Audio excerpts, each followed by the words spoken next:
that were not broadcast by the CDC and the media did not cover was that no child in that entire study died of COVID, number one. And number two, the hospitalization rate was lower for COVID than it was of influenza. The CDC sits on a lot of data. And by the way, why are we getting this data from February now in June?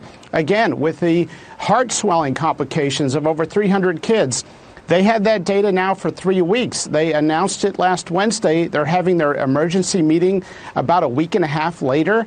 They sit on a lot of data, and they don't give the key data that tells us which kids are dying of COVID. If we had that data, we could target our strategy. It turns out that there's probably only been one child in the United States who's ever died of COVID who was healthy, that is, did not have a comorbid condition.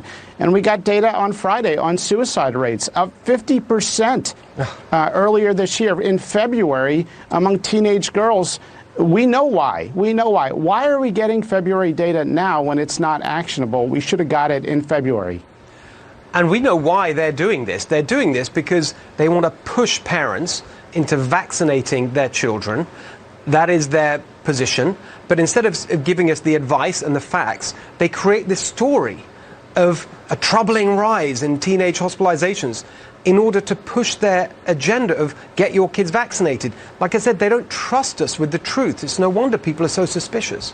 One of the greatest failures of the CDC and our medical leadership has been ignoring natural immunity. So they've been quiet when schools and colleges are issuing these vaccine mandates, doing the insanity of insisting on a vaccine to immunize those already immune. That's a lot of folks that are already immune.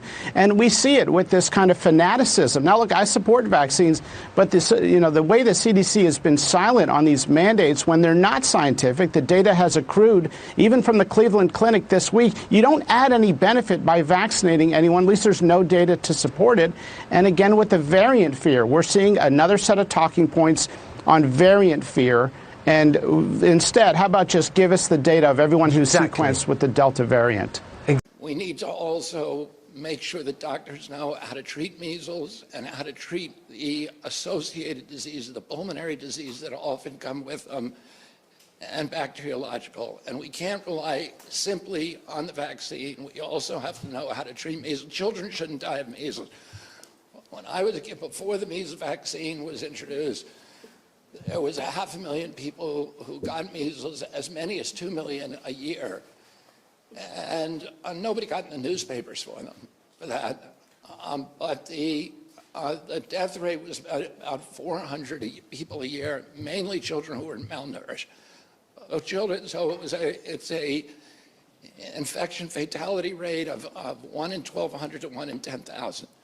Children, healthy children, should not die of measles, and there's no reason they should. If the doctors know how to treat at the hospital, that will not happen.